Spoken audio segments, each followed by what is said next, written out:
దేశీయ దిగ్గజ విమానయాన సంస్థ ఇండిగో 3 రోజులుగా భారీగా విమానాలను రద్దు చేసింది. దీంతో దేశవ్యాప్తంగా ప్రయాణికులు పడరాని పాట్లతో ఇబ్బందులు పడుతున్నారు. గంటల తరబడి ఎయిర్పోర్టుల్లో పడిగాపులు కాస్తున్నారు. అసలు కారణం ఏంటనేది ఓసారి చూద్దాం పదండి. ఈ ఇండిగో అంటేనే దేశీయ దిగ్గజ విమానయాన సంస్థ. అలాంటి పెద్ద సంస్థలో ప్రయాణికుల తిప్పాలంటే మామూలు విషయం కాదు. దీనికి కారణం ఏంటని ఆరా తీస్తే ముందుగా ఇండిగో ఒకటే చెప్తుంది: టెక్నికల్ సమస్యలు, వెదర్ కండిషన్స్.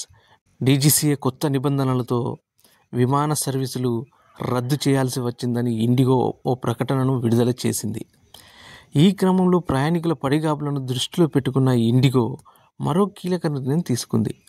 కొత్త నిబంధనలు ఇండిగో సంస్థ ఉపసంహరించుకుంది.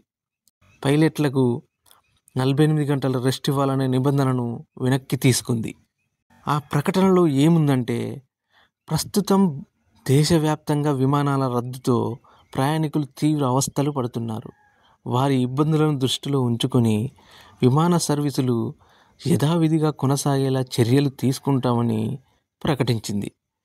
పలు సంస్థల నుంచి వచ్చిన విజ్ఞప్తుల పట్ల పైలట్ల 48 గంటల విశ్రాంతిని వెనక్కి తీసుకుంటున్నామని వెల్లడించింది. 3 రోజులుగా ఇండిగో విమానయాన సంస్థ దేశవ్యాప్తంగా విమానాలను రద్దు చేసింది.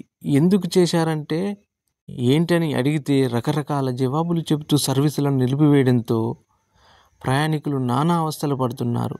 అయితే దేశీయ విమానయాన మార్కెట్లో 60% కంటే ఎక్కువగా వాటా కలిగి ఉంది.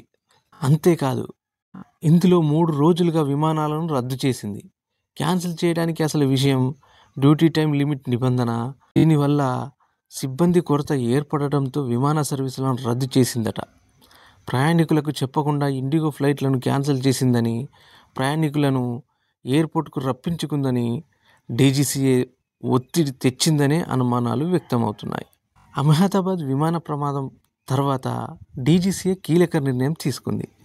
అహ్మదాబాద్ విమాన ప్రమాదం సరిగ్గా జూన్ 12, 2025న జరిగిన సంగతి తెలిసిందే. ఇందులో 260 మందికి పైగా ప్రాణాలు కోల్పోయారు.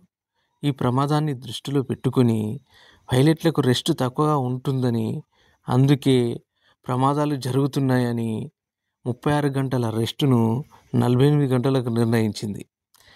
ఒక్కో పైలట్ ల్యాండింగ్ సంఖ్య 6 నుంచి 2కు కూడా తగ్గించింది. అమలు చేసిన నిబంధనలు జూలై, నవంబర్లో అమల్లోకి రావడం జరిగింది. ఇండిగో హై ఫ్రీక్వెన్సీ ఆపరేషన్స్ సిబ్బంది లీవ్స్ వల్ల విమాన సర్వీసులు సమర్థవంతంగా నడిపించలేక ఇండిగో చేతులెత్తేసింది. అంతా చేశాక ఇండిగో ఏం చేసింది? ప్రయాణికులకు కలిగిన అసౌకర్యానికి చింతిస్తున్నాము, మీకు కలిగిన అసౌకర్యానికి మా తరపున క్షమాపణలు చెబుతున్నట్లు వెల్లడించింది.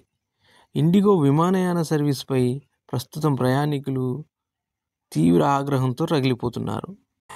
ఏది ఏమైనా ఇండిగో చేసింది మాత్రం తప్పేనని చెప్పాలి. సడీసప్పుడు లేకుండా ప్రయాణికులను ఇబ్బంది పెట్టి క్షమాపణలు చెప్పడం మాత్రం సబబు కాదని అందరూ మండిపడుతున్నారు. మరోవైపు కేంద్రం కూడా సీరియస్ అయ్యింది. ఇండిగో సంక్షోభంపై కేంద్ర ప్రభుత్వం ఉన్నత స్థాయి దర్యాప్తునకు ఆదేశించింది. సంక్షోభానికి కారకులను కఠినంగా శిక్షిస్తాం, ఇండిగో సేవల్లో అంతరాయంపై విచారణ చేపడతామని వెల్లడించింది. ఇప్పటికే పలు కంట్రోల్ రూమ్లు కూడా ఏర్పాటు చేసింది. చూడాలి ఇది ఎంతవరకు కొనసాగుతుందో. Thank you for watching. మా ఛానల్ నచ్చితే సబ్స్క్రైబ్ చేసుకోండి, లైక్ చేయండి, షేర్ చేయండి. Thank you.